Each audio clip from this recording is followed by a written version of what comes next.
નમસ્કાર વિદ્યાર્થી મિત્રો, ફરી વખત આપ સૌ વિદ્યાર્થીઓનું તાસ 7 માં સ્વાગત છે। તાસમાં આપણે 9મા પાઠ માં વન અને વન્યજીવ જે સંસાધન છે તેમાં આપણે જે વન્યજીવોના વિનાશના જે કારણો છે એ કારણોની આપણે ચર્ચા કરીને આપણે અભ્યાસ કર્યો। क्या कारणों जवाबदार है एनो આપણે વિગતવાર અભ્યાસ કર્યા બાદ ત્યાર પછીના તાસ એટલે કે 7 માં આપણે વન્યજીવોના સંરક્ષણ માટેના જે ઉપાયો છે એનો આપણે અભ્યાસ કરશું। તો આપણે જોતા જઈએ મુદ્દાવાઇઝ કે આ જે વન્યજીવો છે એના વિનાશ માટેના કારણો જોઈ ગયા પછી કે એનો વિનાશ શા માટે કરવામાં આવે છે। તો હવે આપણે એના સંરક્ષણ માટેના તેના જતન માટેના કયા ઉપાયો હાથ ધરી શકાય, શું કરી શકાય એની વાત આપણે આ તાસમાં કરવાની છે। તો આપણે જોઈએ કે એના સંરક્ષણ માટે કયા ઉપાયો કરી શકાય। તો વન્ય પ્રાણીઓને કુદરતી રક્ષણ આપતા જે જંગલો છે એ જંગલોના વિનાશ થતો અટકાવી પ્રાણીઓને નિરાશ્રિત એટલે કે આશ્રય વગરના થતા રહેઠાણ વગરના થતા બચાવવા।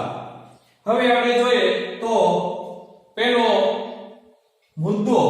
ઉપાયની આપણે વાત કરીએ તો વન્ય પ્રાણીઓને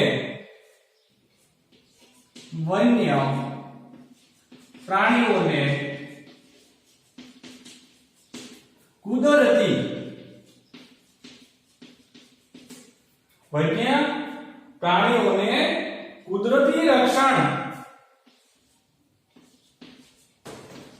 આપતા એટલે કોણ? તો કે જંગલોનો વિનાશ થતો અટકાવી જંગલોનો વિનાશ થતો અટકાવી પ્રાણીઓને નિરાશ્રિત થતા બચાવવા।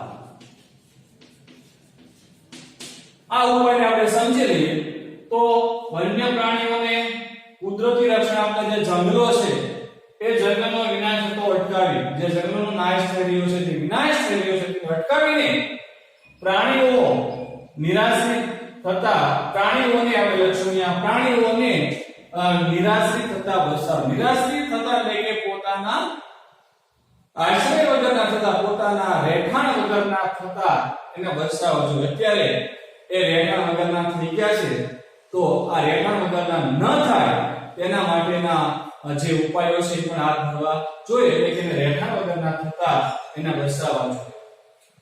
શું કરશું આપણે? તો કે ભાઈ જંગલોનો વિનાશ થતો અટકાવશું તો આ પ્રાણીઓ છે જે નિરાશ્રિત થઈ જાય છે જે પોતાના રહેઠાણ વગરના થઈ જાય છે તો એ રહેઠાણ વગરના થશે। બરાબર? ફરી વખત આપણે રિવિઝન કરી લઈએ તો વન્ય પ્રાણીઓને કુદરતી રક્ષણ આપતા જે જંગલો છે એ જંગલોનો વિનાશ થતો અટકાવી પ્રાણીઓને નિરાશ્રિત થતા બચાવવા। હવે આપણે વાત કરીએ કે જંગલોમાં જે તૃણાહારી અને જે માંસાહારી જે પ્રાણીઓ છે આ પ્રાણીઓ વચ્ચે મિત્રો સંતુલન જળવાય તે પણ જરૂરી છે। આપણને ક્યારે ખબર પડે કે બંને વચ્ચે સંતુલન છે કે નહીં? તો મિત્રો આપણે શું કરવું જોઈએ કે અમુક સમયે આપણે તેમની વસ્તી ગણતરી કરીએ તો આપણને ખબર પડે કે બંનેનું જે પ્રમાણ છે કેટલું છે। તૃણાહારી એટલે કે જે ઘાસ ખાય છે તે અને માંસાહારી એટલે કે જે માંસ ખાય છે તે। બરાબર? તો આ પ્રાણીઓનું જે સંતુલન છે જળવાય તે પણ જરૂરી છે અને સમયગાળે તેની આપણે વસ્તી ગણતરી કરવી જોઈએ જેથી કરીને આપણને ખબર પડે કે તેનું સંતુલન જળવાય છે કે નહીં, કયા પ્રાણીઓની સંખ્યા ઓછી થાય છે। તો આવા પણ આપણે જે છે પગલા ભરવા જોઈએ એની આપણે વાત કરીએ કે જંગલોમાં તૃણાહારી અને માંસાહારી પ્રાણીઓની સમતુલા જાળવી રાખે. તો જંગલોમાં તૃણાહારી ગાય, ભેંસ, બકરી વગેરે તૃણાહારી પ્રાણીઓ કહેશું અને માંસાહારી પ્રાણીઓની સમતુલા જાળવી રાખવી.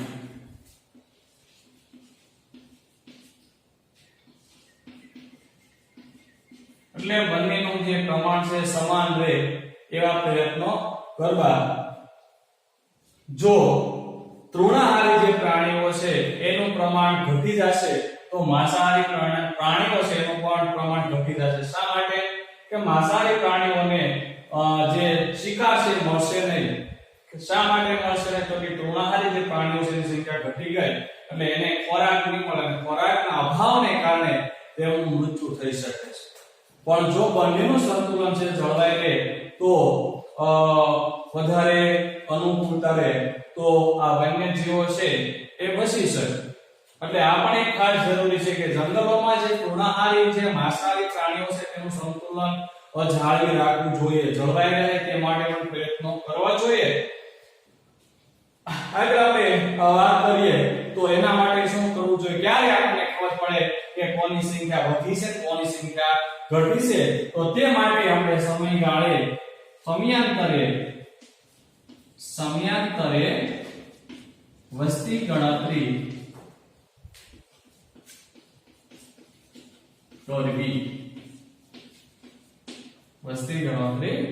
કરવી.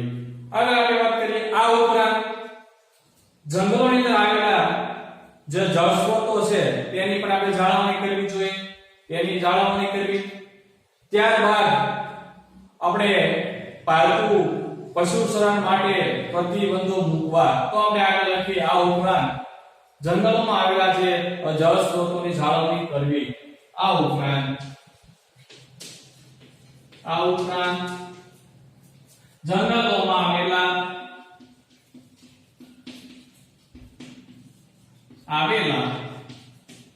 જળ સ્ત્રોતોની જાળવણી કરવી.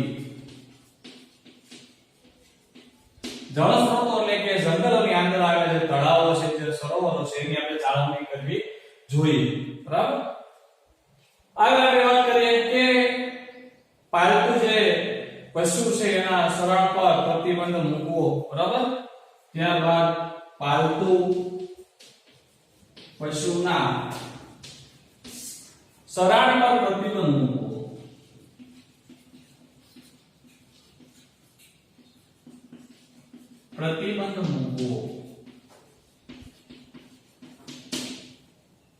આગળ આપણે વાત કરીએ ત્યાર પછીનો ઉપાય વન્યજીવોના સંરક્ષણ માટેનો. તો વન્યજીવો પર થતા જે અત્યાચારો છે અને તેમનો જે શિકાર છે એ શિકાર થતો અટકાવવો. હવે આપણે ત્યાર પછી એક નવો ઉપાય આપણે લખીએ તો પ્રાણીઓ પર થતા અત્યાચારો અને તેનો થતો શિકાર અટકાવવો.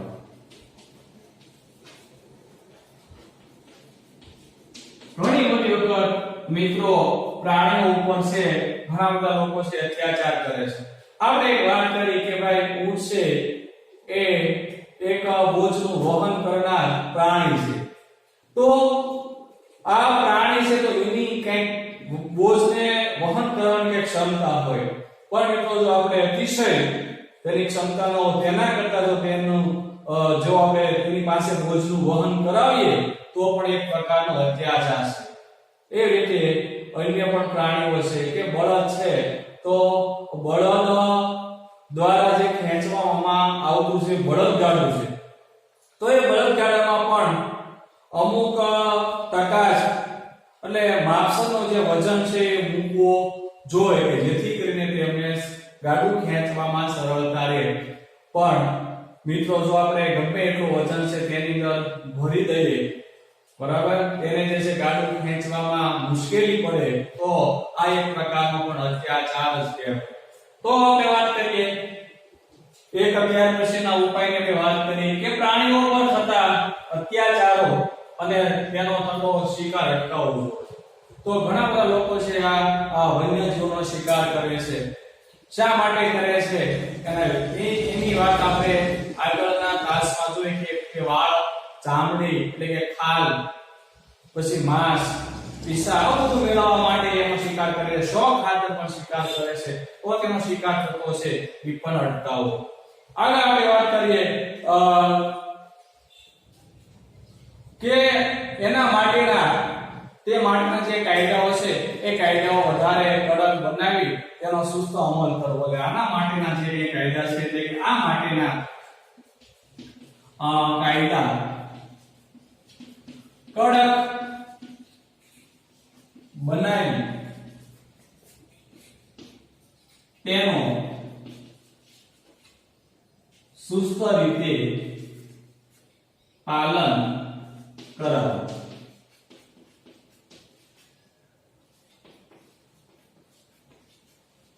સુસ્ત રીતે દઢ રીતે.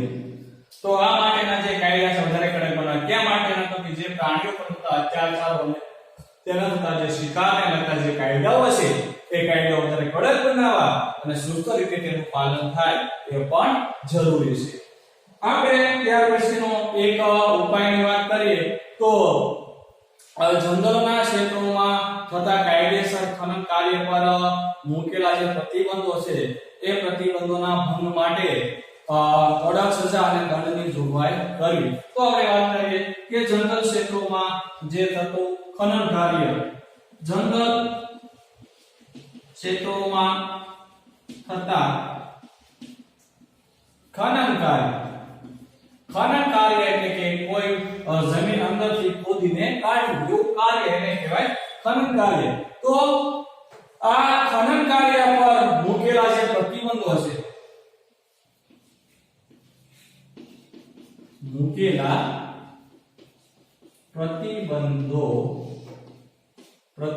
છે એ પ્રતિબંધોના ભંગ માટે કડક સજા અને દંડની જોગવાઈ કરવી. પ્રતિબંધોના ભંગ માટે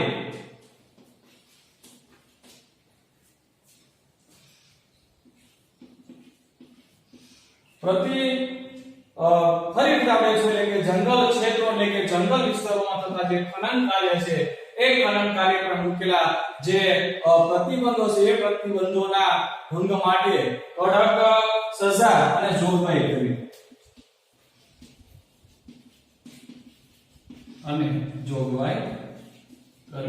કે જો કોઈ વ્યક્તિ જંગલ વિસ્તારોની અંદર જો ખોદકામ કરે, ખનન કાર્ય કરે તો તેના પર મૂકેલા જે પ્રતિબંધો છે એનો એને ભંગ કર્યો ગણાય. એવો પ્રતિબંધ હોય કે ભાઈ જંગલ વિસ્તારની અંદર કોઈ પણ માનવ એ ખનન કાર્ય કે ખોદકામ કરી શકે નહીં. પણ જો સદા તે ખોદકામ કરે તો તેને જે મૂકેલા જે પ્રતિબંધો છે એનો ભંગ કર્યો કહેવાય. તો તે માટે કડક સજા અને એની જોગવાઈ કરી, કડક સજા આપવા માટેની જોગવાઈ પણ કરી. હવે આપણે વાત કરીએ કે વન્ય જીવોનો જે પ્રજનન કાળ છે, પ્રજનન કાળ એટલે પોતાની બચ્ચાને જન્મ આપવાનો સમય. પક્ષી હોય તો ઈંડા જે છે એ મૂકવાનો સમય, એને કહેવાય પ્રજનન કાળ. એટલે વન્ય જીવોના પ્રજનન કાળમાં તેમને ખલેલ ન પડે એવી જે વ્યવસ્થા છે એ ગોઠવવી જરૂરી છે.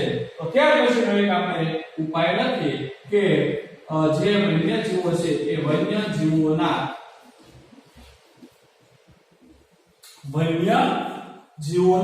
પ્રજનન કાળમાં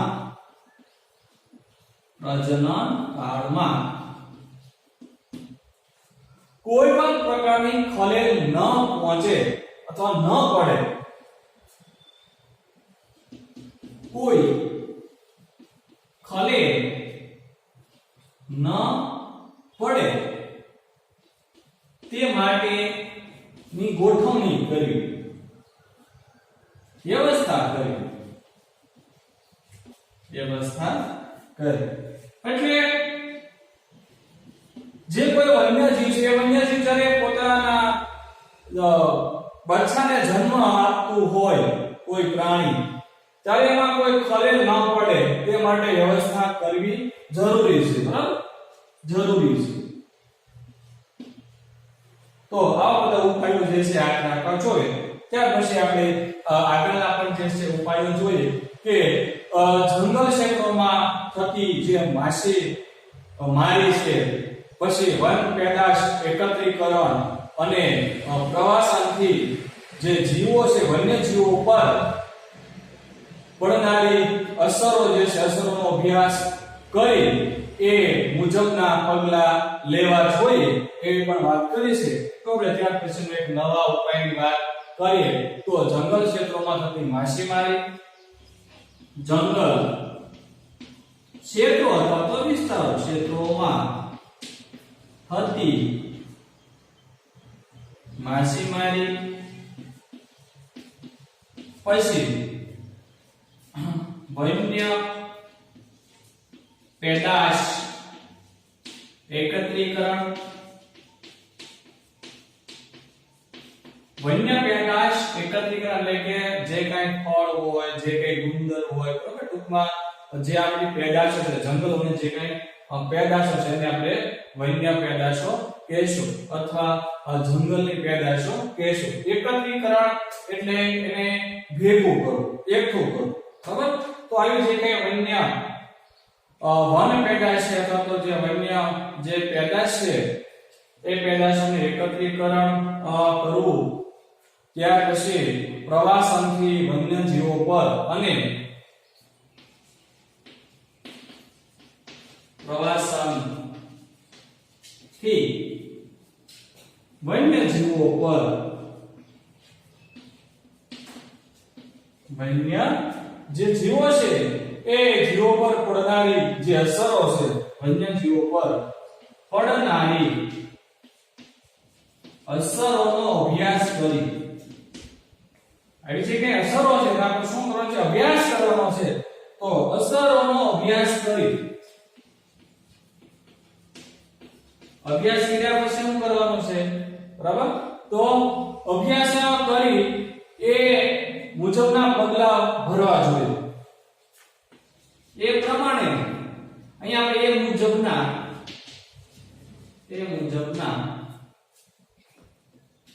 પગલા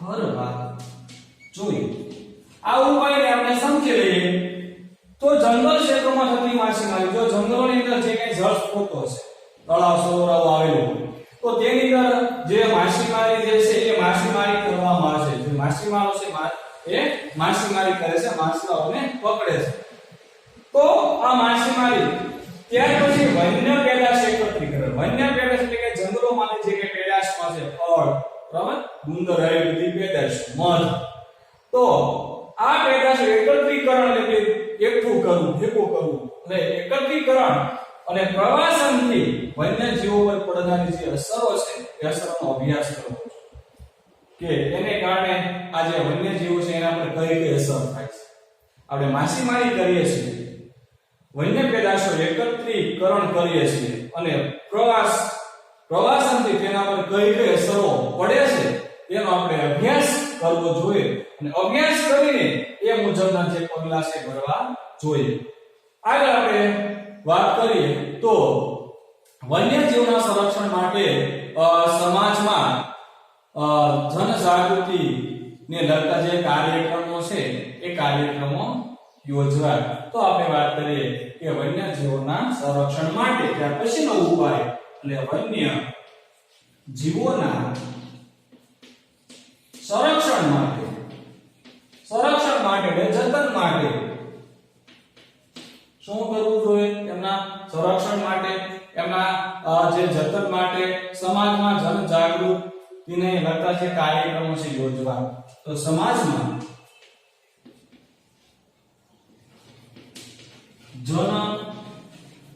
જનજાગૃતિ ને લગતા કાર્યક્રમ કાર્યક્રમો યોજવા. તો અહીંયા કાર્યક્રમની વાત કરે છે કે ભાઈ વન્યજીવના સંરક્ષણ માટે સમાજમાં જનજાગૃતિને લગતા છે એવા કાર્યક્રમો આપણે યોજવા જોઈએ, જેમ કે વક્તૃત્વ સ્પર્ધા છે. ત્યાર પછી કોઈ એવું નાટક છે કે ભાઈ આ જે જંગલો છે, જંગલોના નાશ થવાથી, વન્યજીવોનો નાશ થવાથી આપણે ક્યાંક માઠા પરિણામ ભોગવવા પડશે, એને લગતા એવા નાટકોનું પણ આયોજન કરવું જોઈએ કે જેને કારણે સમાજ જાગૃત બને અને ખબર પડે કે આને કારણે આપણા જે માઠા જે પરિણામ છે એ આપણે ભોગવી રહ્યા છે. તો આવા કોઈ નાટક છે, કોઈ એવી સભા છે, બરાબર, તો એના દ્વારા આવા જનજાગૃતિને લગતા જે કાર્યક્રમો છે, આવા જે કાર્યક્રમો છે એ યોજવા જોઈએ. હવે આપણે વાત કરીએ કે વન્યજીવના સંરક્ષણ માટે જે કામ કરતું જે તંત્ર છે, જો એ તંત્ર શિથિલ હોય, શિથિલ એટલે કે નબળું હોય, તો શું કરવું જોઈએ? તો તે કડક બને, તેને કડક બનાવવા માટે તેના પર પણ પગલા લેવા જોઈએ. એટલે હવે આપણે વાત કરીએ કે તેના પર દબાણ કરવું જોઈએ. દબાણ કરીને આ કામગીરીને પ્રાથમિકતા આપવી જોઈએ. તો આપણે વાત કરીએ કે વન્યજીવના સંરક્ષણ માટે કામ કરતું તંત્ર જો શિથિલ હોય,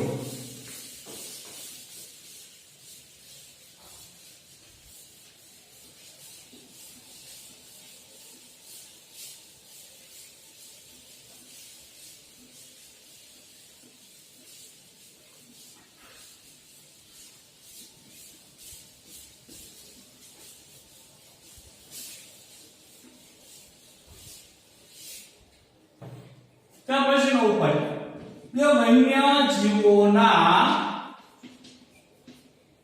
સંરક્ષણ માટે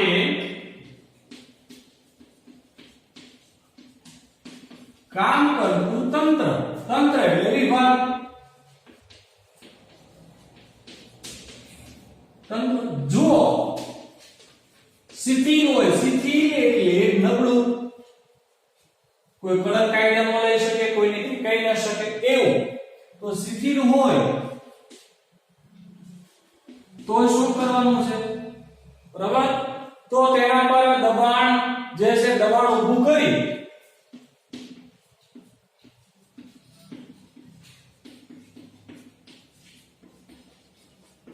આ જે તંત્ર છે એ તંત્ર પર કોઈ સામાજિક સંસ્થાઓ છે, સામાજિક સંસ્થાઓ દ્વારા દબાણ ઊભું કરી આ કામગીરીને પ્રાથમિકતા આપવી જોઈએ. આ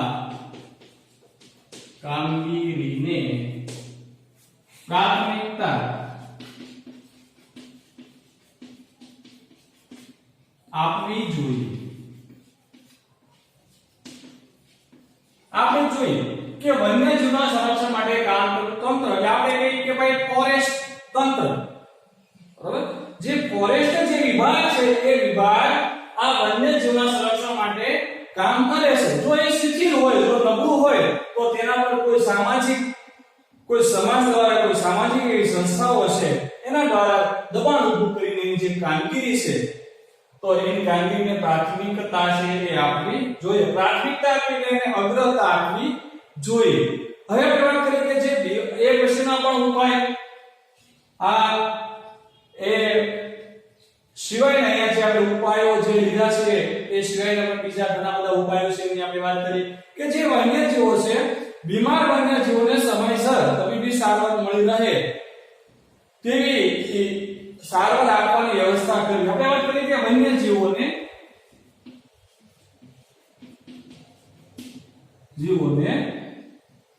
સમયસર તબીબી સારવાર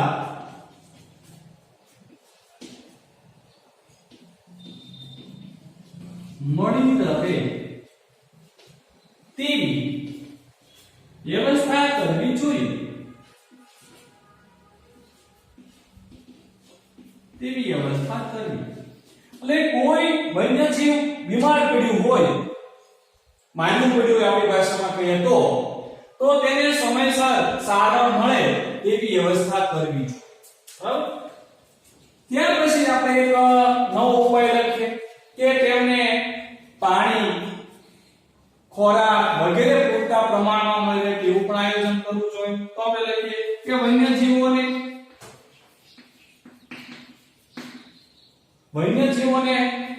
જે પાણી,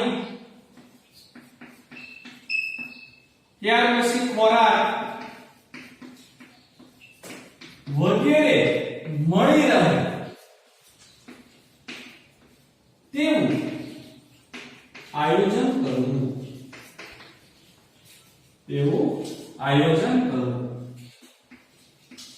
એટલે જે વન્યજીવો છે બરાબર તમે પાણી મળી રહે, ખોરાક મળી રહે તેવું આયોજન કરવું જોઈએ.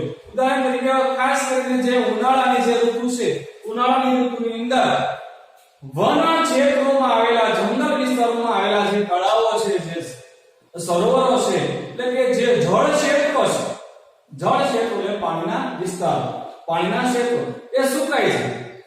તો તેની અંદર જે વન્યજીવો રહે છે, એટલે કે જંગલની અંદર જે વન્યજીવો રહે છે તેને પાણી મળી રહે તેવી વ્યવસ્થા આપણે કરવી જોઈએ. ખાસ કરીને ઉનાળા જેવી ઋતુમાં પાણીની અસર સર્જાય છે, પાણી જે સરોવર અને તળાવમાં રહેલું છે સુકાઈ જાય છે, ત્યારે તેના માટે વન્યજીવો માટે પાણીની વ્યવસ્થા પણ કરવી જોઈએ. તો જરૂર પડે તો તેમના ખોરાકની વ્યવસ્થા પણ આપણે કરવી જોઈએ. આગળ આપણે વાત કરીએ કે અભયારણ્યો છે, રાષ્ટ્રીય ઉદ્યાનો છે, જેવ આરક્ષિત ક્ષેત્રો છે, બરાબર, તો એનો વિકાસ કરવો. આપણે આગળનો એક ઉપાય છે કે અભયારણ્ય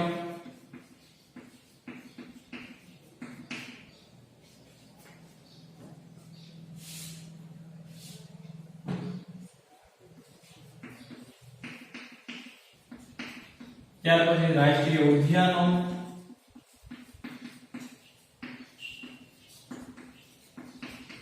અને જેવ આરક્ષિત ક્ષેત્રોનો વિકાસ કરવો, ક્ષેત્રોનો વિકાસ કરવો. તો અહીંયા ત્યાર પછી ઉપાય જે અભયારણ્યો છે, જે રાષ્ટ્રીય ઉદ્યાનો છે અને જેવ આરક્ષિત અથવા જેવ જે સંરક્ષિત જે ક્ષેત્રો છે, જેવ આરક્ષિત જે ક્ષેત્રો છે એ ક્ષેત્રોનો વિકાસ કરવો જોઈએ. હવે આના વિશે આપણે વિસ્તૃત જે માહિતી છે, કોને અભયારણ્ય કહેવાય, કોને રાષ્ટ્રીય ઉદ્યાનો કહેવાય, કોને જેવ આરક્ષિત ક્ષેત્રો કહેવાય, એની મિત્રો જે વિસ્તૃત માહિતી છે એ આ પાઠની અંદર આપણે આગળ મેળવવાની છે, ત્યારે આપણે વધારે એનો અભ્યાસ કરશું. હવે આપણે એ સિવાયનો ઉપાયની વાત કરીએ તો વન્યજીવ સંદર્ભે જાગૃતતા કેળવવા માટે વિવિધ પ્રસાર જે માધ્યમો છે એ માધ્યમોનો ઉપયોગ કરવો જોઈએ. તો આપણે વાત કરીએ કે વન્યજીવ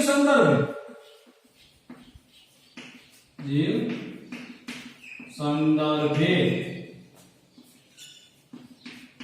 જાગૃતતા કેળવાય તે માટે વિવિધ માધ્યમોનો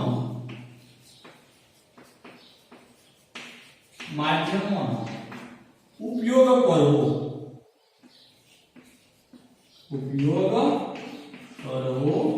જોઈએ.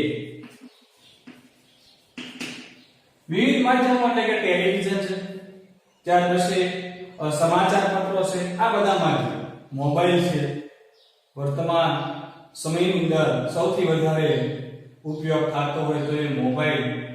તો આવા જે વિવિધ માધ્યમો છે એ માધ્યમોનો જે છે ઉપયોગ કરવો. શા માટે એનો ઉપયોગ કરવો? શા માટે? તો વન્યજીવ સંદર્ભે જાગૃતતા કેળવાય તે માટે, લોકોની અંદર જાગૃતતા આવે, બરાબર, એ માટે જે આવા કંઈ જે માધ્યમો છે એ માધ્યમોનો ઉપયોગ કરવો. છેલ્લો આપણે ઉપાય જોઈ લઈએ તો વન્યજીવોના ચિત્રો વાળી જે ટપાલ ટિકિટો છે એ ટપાલ ટિકિટો બહાર કાઢવી. તો આપણે લખીએ કે વન્યજીવોના ચિત્રો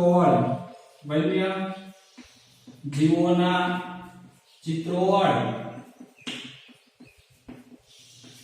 ટપાલ ટિકિટો બહાર પાડવી, જેથી કરીને લોકોની અંદર જાગૃતતા આવે. તો વિદ્યાર્થી મિત્રો, વન્યજીવોના સંરક્ષણ માટે આપણે ઘણા બધા ઉપાયો જોયા. કદાચ 2 માર્કની અંદર આવો પણ પ્રશ્ન પૂછાઈ શકે કે વન્યજીવના સંરક્ષણ માટેના ઉપાયો જણાવો. અથવા પ્રશ્ન ફેરવીને એમ પણ પૂછી શકે કે વન્યજીવોના સંરક્ષણ માટે તમે કયા પગલાં લઈ શકો, કયા પગલાં ભરી શકો, બરાબર? તેના ઉપાય માટેના કયા પગલાં તમે લઈ શકો એમ પણ પ્રશ્ન જે છે પૂછે, ટ્વીટ કરીને પૂછે, તો એનો જે ઉપાયો છે તે ઉપાયો તમારે આજ લખવા. ચાલો મિત્રો, અહીંયા આપણે જે તાસ છે પૂરો કરીએ. ફરી એકવાર આપણે તાસ 8માં જ્યારે મળશું ત્યારે જે કંઈ ઘણી બધી આ પ્રાણીઓને લગતી જે યોજનાઓ છે એ યોજનાઓનો આપણે અભ્યાસ કરશું. અસ્તુ.